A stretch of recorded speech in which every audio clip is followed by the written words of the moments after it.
528입니다. 자, 여기 보면은 수산물의 성분, 신선도, 측정 방법, 부패까지 다 있습니다. 이건 자 1차 기출 이론서에는 올려놨고요. 보완하고 있는 중이니까. 수산물의 성분, 신선도, 측정, 부패 방지입니다. 수산물의 성분, 정량 실험. 왜냐면은 정성 실험이 있고 정량 실험이 있거든요. 정성 실험은 이 수산물의 그 식중독이라든지 정밀 검사를 하는데 뭐가 있지, 무엇이 있지 이렇게 돼 있는 거예요. 그래서 정량 실험은 A가 나왔어. A 안에 뭐가 있지, 어떻게 처분화되지 이라는 게 정량 실험입니다. 저는 용어 자체가 헷갈려 버리던데. 정성, 성분이 뭐지? 정량. 그 성분 안에 어떻게 구성되어 있지? 정량. 제가 헷갈린지 몰라도 논리가 많습니다. 어떻게 지금 번역을 했는지. 그래 차라리 뭐 아니면 정량실은 잃어버리고요. 수산물의 성분은 해조류 성분이 있고요. 해조류, 홍조류, 녹조류, 갈조류가 있습니다. 해조류를 보니까 무기질, 탄수화물, 색소 성분 이렇게 등으로 나눕니다. 무기질이라는 건 탄소가 없는 거고요. 그리고 나서 탄수화물은 분자가 C가 있는 거고요. 그리고 나서 한천이 많이 들어가 있습니다. 탄수화물, 한천, 오목가사리. 그래서 한천이 오목가사리 고시래기가 중요하고요. 색소 성분이 있습니다. 헤모시아닌. 색소가 보면은 그 갈조류 각각류에는 헤모시아닌이 아닙니다. 그 다음 어페르의 성분입니다. 이게 지금 그 중간에 말고 다른 자료가 있는데 그 자료가 바뀌었어요. 어페르의 성분입니다. 수분은 자연수기 중결합수, 결합수가 있습니다. 단백질이 있고요. 조직, 호속, 근육들 구성하는 유기질이고요. 그 다음에 탄수화물이 있습니다. 열량은 낮지만 지질과 함께 에너지 공급합니다. 읽어보시고요. 그 다음 해조류에 들어있는 대표적인 탄수화물입니다. 우리하고 이제 시험 바로 가게 되니까 한천 카라기난 알기살입니다. 한천에는 홍주, 우뭇가사리, 고시래기가 대표적인 탄수화물입니다. 그 다음에 지질입니다. 지질은 탄소, 수소, 산소로 구성된 화합물로서 물에 잘 녹지 않고 에테르, 알코올 등의 유기용매에 잘 녹는 성질을 가진 화합물이고, 지질의 구성은 중성지방, 인지질, 스테로이드 등으로 나누어진답니다. 그래서 저는 지방하고 지질이 같은 줄 알았거든요. 다르다는 겁니다.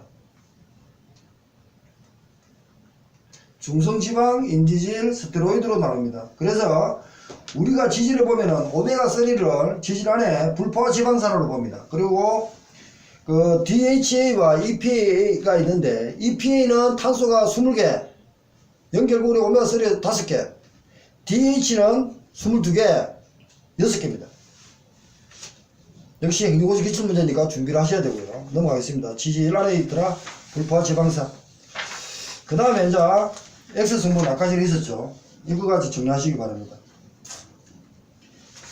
X성분은 어패류 맛과 기능성에 중요한 역할을 하고 어패류 변질과도 관계가 많다. 아까 전에 고분자가 저분자로 변질되면서 호소 자기 소화를 하면서 저분자가 암모니아 같은 이런 식으로 흘러가는 겁니다. 그게 부패인가 봐요. X성분은 아미노산, 누클레오티드, 베타민, 유기산 등이 있고, 어패류의 맛에는 아미노산, 누클레오티드 등이 많이 관여한답니다. 그래서 뭐 글루탐산, 숙시산, 베타민, 성게스맛은 발린, 건조 오징어는 타우린 이런 게 맛을 낸답니다. 타우린. 냄새 성분이 있습니다. 냄새 성분은 어류에 특유한 비린내가 나는 것으로 원인 물질은 TMAO입니다. 냄새가 납니다. 근데 거기 선도가 저하되면 O가 날아가면서 저급 지방산이라든지 상합니다. 지방산입니다. 인돌 등이 나타납니다. 암모니아 같은 게. 그러고 나서 냄새치는 TMA입니다. 그리고 트리메탈아민은 해수 바다의 고기는 있지만 우리 육지 민물고기는 없습니다. 특히 가오리, 상어, 가오리, 홍어가 있습니다. 얘도 틀린 겁니다. 자, 형님, 홍어하고 가오리는 어떻게 다릅니까? 아싸 가오리, 홍어 목포. 그러니까 이거 이제 책을 그래서 일반 수험서 교수들 아니고 막 빼니까 교수들은 이렇게 안 하다 정확하더라고요. 가오리를 넣었으면 홍어를 빼고 홍어를 넣었으면 가오리를 뺍니다. 그냥 막 잡으니까 상어하고요. 가오리가에 홍어목이 있습니다. 그러니까 가오리 안에 홍어가 있습니다. 먹는 홍어 있고 좀 안 먹는 홍어가 있지만 뭐 그 말인지 몰라도 교수들은 보니까 상어 홍어 들어가면 상어 가오리 이런 식으로 딱 이렇게 구분하지 같이 연속으로 안 합니다. 그러니까 가오리가에 홍어목이 있습니다. 밑에 상어 홍어는 연교로 등에는 트리메탈 아민 옥시드 TMAO가 많아가지고 그 TMA 그 검사를 못합니다. 그리고 VBM에도 역시 못합니다. 그런 식으로 있다. 그리고 이제 어퍼링을 굽거나 조릴 때는 구수한 냄새가 나는 것이 피페리딘이랍니다. 오징어 문을 삶을 때 나는 독특한 냄새가 타우린입니다. 미꾸라지는 민물 같은 지오스민입니다. 이런 식으로 열심히 교수들이 했대요. 외국 거 뺏기겠죠. 외국 거 안 뺏기니까 인용했습니다. 인용. 저도 책을 보지만 뺏기는 것도 정도껏 해야 됩니다. 자기 연구를 좀 해야 됩니다. 막 뺏기니까 완전 하나 뺏기기가 잘못되면 그냥 쭈르륵 해가 다 틀리는 것 같아요. 저도 그렇게 했지만 지금부터는 잡으려고 합니다. 색소 성분은 미오글로빈이 있고요. 붉은색 생선이 나타납니다. 카로티노이드는 가재새우 껍질 같은 데 납니다. 그런데 자 가재새우 깨 같은 각각류는요 헤모글로빈이 아닙니다. 헤모글로신인가 들어갈 겁니다. 그래서 각각류는 나중에 변폐가 되면요 흑변, 갈변 아니고 뭐 청변이 납니다. 청변이 됩니다. 적어놓죠.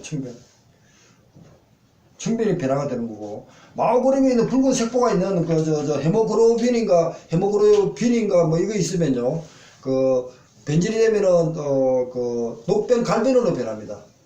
녹변 갈변으로 변하고요. 그리고 아까 전에 새우의 흑변 같은 거죠. 티로신이 호소작용을 해가지고 멜라닌으로 변합니다. 그리고 티로신 나아제가 그거는 호소맹입니다. 호소맹이 화학작용해가지고 멜라닌이 변한다 이 말은 아니거든요. 제가 보기에는. 그리고 티로신이 호소작용해가지고 멜라닌으로 흑변으로 변합니다. 흑변. 색소의 종류는 건육색소, 혈액색소, 헤모글로빈이 있죠. 그리고 나서 각각류에 있어서는 헤모시아닌입니다. 틀리죠? 헤모글로빈과 시아닌. 각각류는 구리가 들어가 있네요. 헤모글로빈은 철이 들어있고요. 철이 들어있기 때문에 철이 녹색이 쓰죠. 녹과 갈변 이런 식으로 가고요. 구리가 들어있기 때문에 구리는 청식으로 그 말 되네요. 청식으로 변합니다. 오징어 먹물에는 멜라닌이 있습니다. 새우도 흑변으로 되면은 멜라닌으로 변하죠. 얘도 변하면은 흑색을 나타내는 멜라닌이 있네요. 그러니까 새우의 흑변은 티로신이 호소작용해가지고 멜라닌으로 변하거든요. 새우의 흑변. 가깝는데. 그건 멜라닌이 흑변을 변하는 호소가 멜라닌이더라고요. 고민해 보겠습니다. 효소갈변과 비효소갈변은 나아진데. 그렇죠. 호소갈변은 호소하고 작용하는 거예요. 비효소는 그 식분끼리 부딪히고 이렇게 변질이 되죠. 그러니까 이제 이거 얘기는 비효소갈변. 티로시나제. 티로시나제.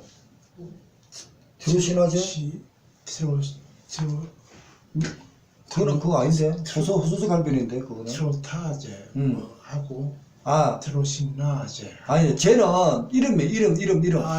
아제는 이름이에요. 호소맹. 그러니까 원 호소가 있고 그걸 우리가 부를 때는 아제를 붙인다는 거죠. 그 좀 더 정리해 볼게요.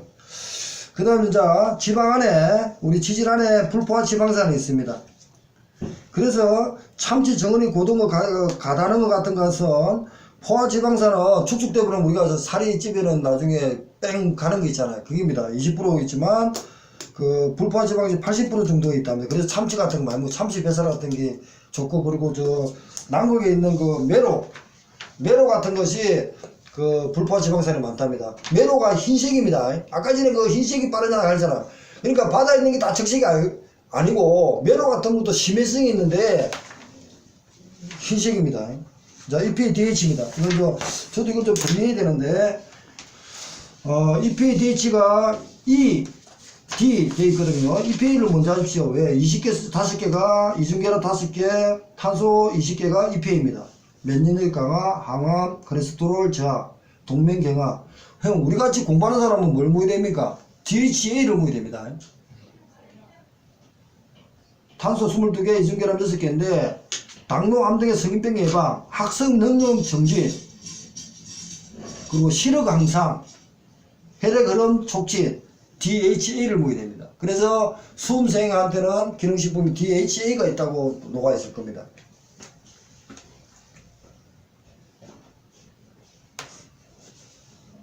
일단 들어가고요.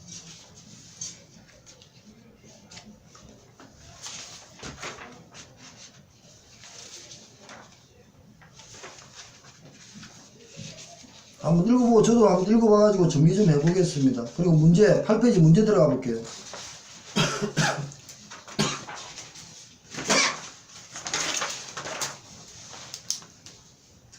의육 단백질에 대한 것을 옳지 않은 것은 1차 기술이 있는데, 그러니까 갑자기 보면요, 근육 단백질은 용매에 의해서 용의 성차에 따라 3종류 구분된다, 이렇게 이제 교수들은 이론을 가지고 있는 거예요. 3번은 의육 단백질은 근기질 단백질이 적고 근원섬유 단백질이 많아 충육에 비해 의 조직이 연하다, 이런 용어를 쓴 겁니다.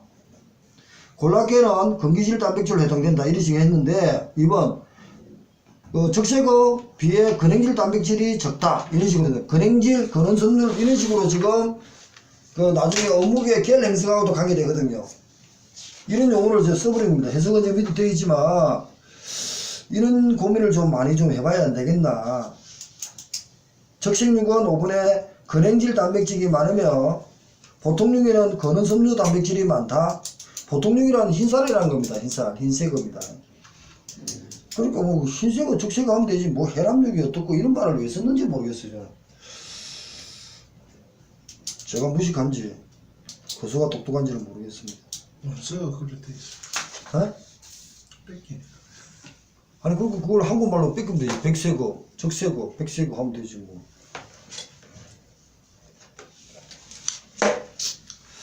아까 면 이제 적색어와 백색어의 수산물의 사후경제적 관련성 좀 정리는 이제 하고 있는데 이해가 잘 안 되니까 넘어가겠습니다. 일단 이해를 하려고 노력 중입니다.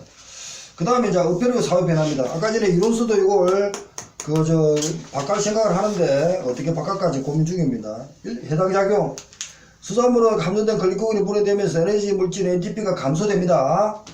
동시에 젖산의 생성이 이렇게 이론서에도 바꿀 겁니다. 그 다음 사후경직입니다. 1번 사후경직이 진행되면서 어체가 굳어진 현상을 말하고, 사후경직은 ATP 감소에 의해서 칼슘 펌프 작용이 저하됩니다. 그래서 저하되어 근육세포 내의 칼슘의 농도가 증가함에 따라 근육 수축 현상이 계속 지속된다, 이렇게 됩니다.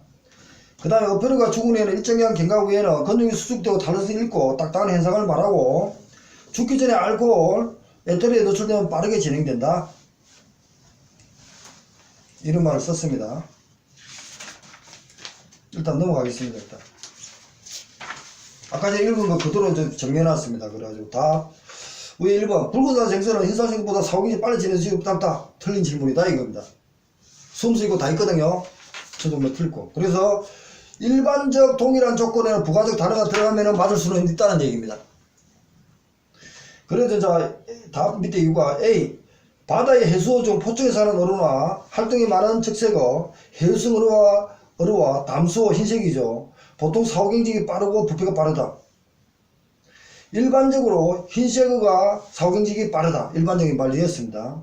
동일한 조건에 의해서 흰색어, 백색어가 적색어보다 사후경직이 빠르고 사후경직이 빠르기 때문에 기간도 짧고 부패가 쉽게 진행되겠죠. 이런 논리는 가는 게 맞습니다.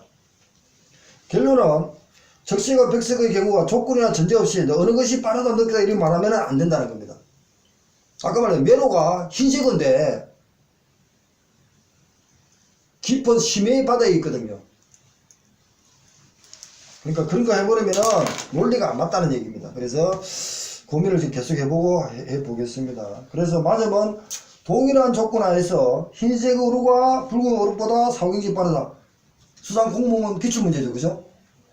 이런 맞다는 거예요. 동일한 조건에서 이런 말이 들어가야 된다는 얘기를 들고 싶고요. 그 다음에 해경. 자기소화입니다. 이거 한번 보십시오. 자, 자기소화 잘 한번 읽어보겠습니다. 이것도 지금 이것도 보완할 겁니다. 이 책하고 보완할 건데요.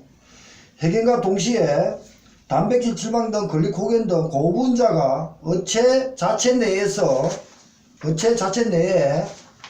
호수작용에 의해서 저분자로 분해되기 시작하는 단계가 자기소화 단계라는 거예요.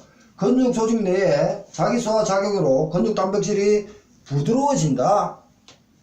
부드러워지지만 발효식품하고 차이는 어육의 아까 전에 뭘 했습니까? 자기소화와 발효식품의 차이는 어육에 뭘 했죠? 숙성정도라는 얘기한 거 뭘 했죠? 그 기출문제였습니다. 고수정은 제가 진짜 풀려버리고 자기소화와 발효식품의 차이는 어육에 뭐라고 했습니다. 우리 기출문제 있었습니다.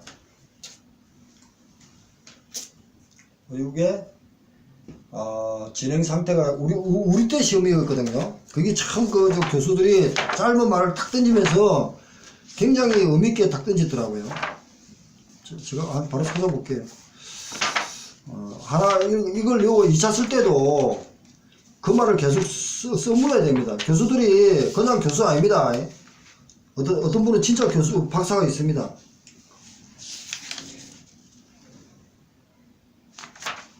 육질분해입니다. 육질분해의 정도가 차이입니다. 자기소화는 육질분해를 잡으려고 하잖아. 아직까지 분해되면 부패가 하니까 안 되겠죠. 근데 바로는 육질분해가 돼야만이 되는 거예요. 탄수화물이 사람한테 유리한 상태로 흘러가야 되죠. 그러니까 육질분해의 상태에 따라서 자기소화와 발효의 차이를 냈습니다. 어떻게 되냐면 연장분과 젓갈 가공 원리의 차이점은, 연장분은 자기소화 단계를 개입해가지고 인위적으로 억제하는 겁니다. 진행되는 걸. 그런데 발효는 자기소화 단계에서 인위적으로 개입해가지고 그걸 활용하는 거죠. 활용해가지고 사람한테 유리하게 탄수화물을 변화시키는 거죠. 그게 발효입니다. 그러면 육질이 분해가 다를 거라는 거죠. 그렇게 기출이 나왔습니다. 그러니까 자기소화와 발효의 차이는 이해 기출 문제가 육질 분해가 다르다는 겁니다. 다를 것 같이 보이죠? 자기소화에는 육질이 분해가 저분자로 변하는 단계가 해야지 그거 지나버리면 뭡니까? 자체 호소와 미생물이 신나가지고 짝짝꿍 해가지고 부패로 바로 때려가 버린다는 겁니다. 그래서 육질 분해가 아직도 나름대로 보수성을 가지고 있어야 된다는 얘기입니다. 형님 말대로. 근데 발효나 부패는 보수성은 사라져가지고 세균이 덕실하다는 거죠. 그런 식으로 미생물이 열심히 뛰어다니는 단계가 부패라는 겁니다. 발효식품은 그걸 활용하는 것이고. 그래서 발효식품을 보면은 인위적이든 그걸 해가지고 소금 농도라든지 이런 걸 해가지고 사람한테 유리하게 만듭니다. 미생물을 억제를 시키는 상황이 되는 겁니다. 그래 읽어보겠습니다. 근육질의 자기소화 작용으로 근육 단백질이 부드러워진다는 겁니다. 단백질 분해 호소가 분해되면서 단백질입니다. 펩티드 아미노산이 생성되어 변질로 가는 것인데 조직 연화 및 부패를 촉진하는 것이 자기소화입니다. 그럼 미생물이 계속 호소작용을 계속 지원해 주는 겁니다.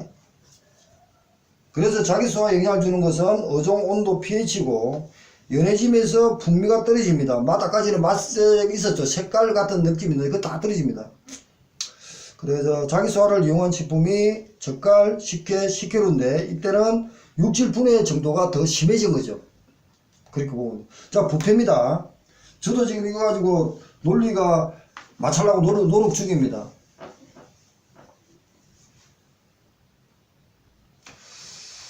자기소화 진행되면서 미생물이 증식하기 좋은 환경이 되어서 미생물이 급속히 증가하는데 부패는 부패는. 이 미가입니다. 이 미생물이 호소작용으로 의해 어체의 성분인 단백질, 지질 등이 아민뇨라든지 아민류, 누입니다. 암모니아 저급 지방산으로 분해되어 부패가 진행된답니다. 저급 지방산으로 분해됩니다. 부패의 특징으로 비린내를 나타내는 현상은 트리메탈 아미노옥시드가 O가 빠지면서 트리메탈 아민으로 환원되는 과정에서 나는 냄새입니다. 단백질이나 지질 등이 미생물 작용에서 분해되는 과정이고, 비린내의 주성분은 TMA는 옥시드 O가 세균 호소작용에 의해서 환원되면서 트리메탈 아민이 생기는 겁니다. 그것이 공기에 노출되면 사람이 맡으니까 부패치가 나는 겁니다. 아미노산은 분해되어 아민류, 지방산, 암모니아 등에 생성해서 매운맛과 부패치가 나는 겁니다. 유독성 아민류인 히스타민이 생겨서 아르레기, 두르레기 등이 생긴답니다. 비린내는 TMA 등 많은 화합물이 관여하여 있다. 트리메탈 아민은 해수에는 있지만 담수는 없답니다. 그래서 아까 TMA는 담수도 못하고 상어, 홍어에서도 못한다 그랬죠. VBM도 마찬가지입니다. 못합니다. 미꾸라지 등 흙냄새는 지오스민이 냄새가 된다고요. 흙냄새입니다. 자, 그 다음에 신수도 측정입니다. 가장 우리가 싫어하는 파트입니다. 계속.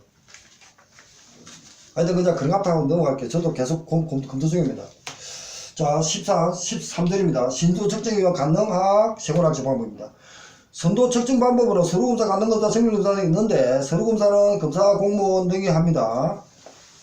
시공 가능한 걸 판단하고, 간능검사는 농수산물 분지관리법 88조라는 106조 2에 근거를 두고, 농수산물 분지관리법 따라서 간능검사를 수분사가 하죠. 그 다음에 정밀검사는 91조 검사관이나 100조 검증기관 등에서 하는 거겠죠. 그러고 나서, 수산물 국외 검사기관, 이렇게 식품공정 등을 하고 있습니다.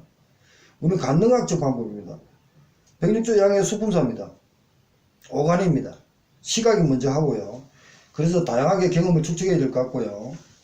그 다음에 이제 화학적 순도 판정입니다. pH. 이게 안에 내용이 있는데 뒤에 있습니다. 어류의 초기 부패 판정입니다. 적색의 우루는 이렇고, 백색은 이렇고, 새우는 이렇습니다. 가장 pH가 수소이온 농도가 이거 보면은 수소이온 농도가 수소의 어떤 그러니까 수소에 있는 그 화학작용에 H가 있는 것만 다 검사할 수 있는 겁니다. 일단 그런 식으로 나중에 뒤에 있습니다. 일단 K값, 적사거는 K값 일단 측정하는 방법입니다. 신선도에 신선한 핵값에 쓰는 거고요. 그러니까 이게 ATP의 변화입니다. 사후에 ATP가 얼마나 사후에 정지되었다가 감소하느냐 따라 가지고 신선도 측정한다는 겁니다. K값은. 그 다음에 이제 휘발성 연기실소입니다. VBM입니다.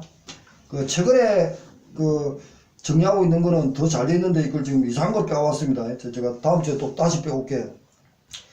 어육의 부패 정도에 따라 휘발성 연기실소를 수치를 하는데 VBM입니다. 부패 연기실소. 신선, 보통, 부패치 이렇게 합니다. 부패 초기는 30, 40이네, 그죠? 100g당.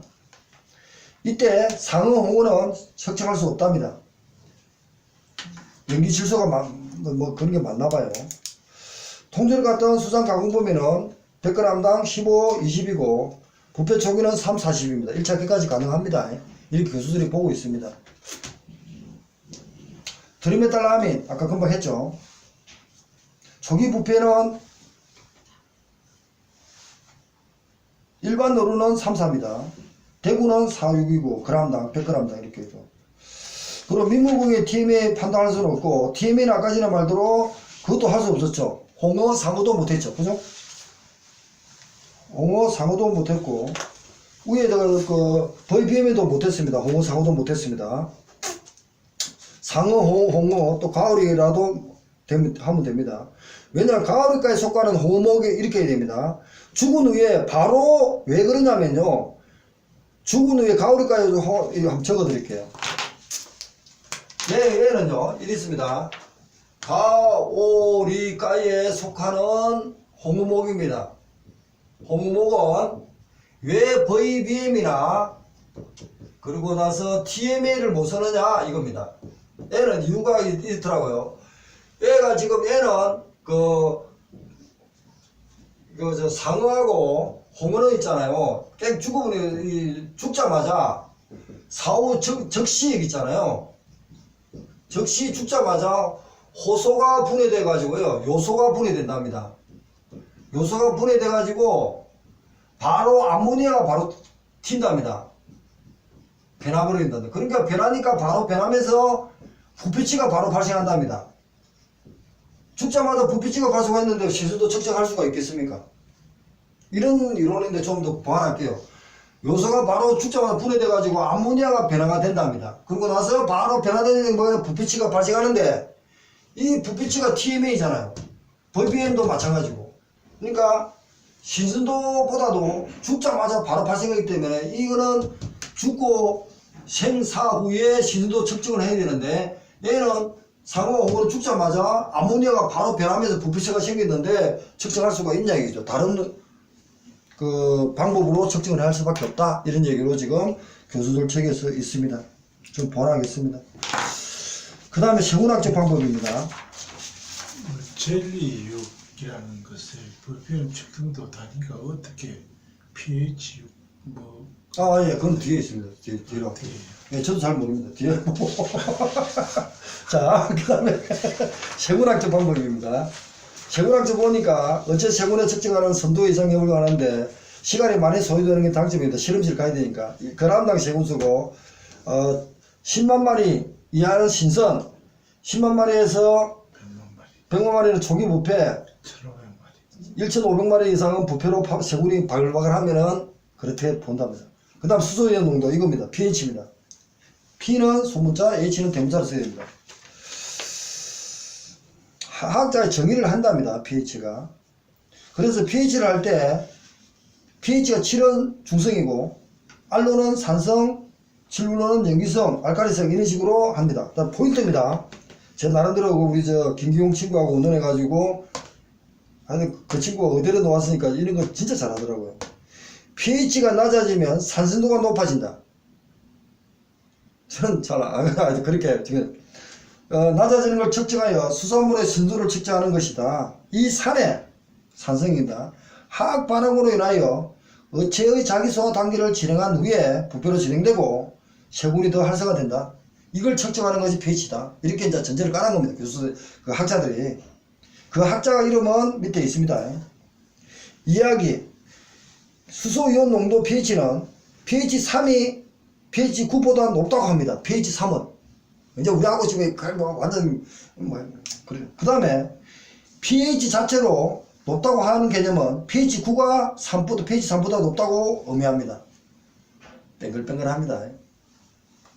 이해하시면 더 좋고. 자, 일단 넘어가겠습니다. 수용성 또는 어떤 용액의 산성도와 염기도를 나타내는 정량적인 척도다. 그러니까 액상이 있어야 됩니다. 액이 있어야 된다는 얘기입니다. 고체는 안 됩니다. 그런 개념 넘어가고요. 그 다음에 pH 7은 중성입니다. pH 7이라는 어떤 개념은 중성이고 물인데 미생물 정식이 발육 저하가 된답니다. pH 이하는 산성이고 신맛이 나는데 pH 4.65 이하의 경우 산성식품이라 말하며 pH 4.5 이상은 저산성식품이라 하고 pH 3.0 이하가 되면 미생물의 활동이 스탑된답니다. 교수들이 그렇게 봅니다. 우리가 과목 100개 중에서 이쪽이 제일 약하니까. 그리고 보툴리스 살군의 경우 내열성 포자를 형성하고 지산이 높은 독소를 생성하는 군으로 pH 4.6 미만의 산성 조건에서는 미생물 정식이 억제된답니다. 갑자기 지금 보툴리스까지 가져와 버렸고요. 4.6 미만의 경우는 산성식품 통조림은 좋은 살군을 하고요. 이상은 레토르트 고온 살군을 해야 된답니다. 그러니까 pH 4.6 이상의 저산성식품. 저는 이런 개념이 잘 안 들어가지고 이런 개념이 있더라. 7 이상의 염기성은 알칼리고 쓴맛이 납니다. 이런 걸 전제를 깔고 들어가거든요. 이해 안 되죠? 아니, 앞에요, 이해하기에 이렇게 하는 이유가 뭐예요? 우리가 보통적으로 이유가 뭐냐고 이렇게 이거는 교수들이 현학적인 걸 나타내기 위해서 하는 거예요. 무슨 현학적인 현악 내 박사다 이거지. 그러니까 내가 박사가 제자들한테 야 이렇게 하면 어떻게 쉽게 저거 이해하기인데 이런 개념이 아니고 나 박사니까 너 못 따라와 이런 개념으로 계속 용어를 어렵게 만드는 거예요. 그거 하고요 이하 이상 이런 얘기하고는 또 별개네. 들기 교수들이 그러니까 말장난을 한 거예요. 저도 박사 되면 이렇게는 안 할 겁니다. 어떻게 후배들한테 잘 가르치고 편하게 접근하게 되는데 자꾸 말 돌리고 있습니다. 일단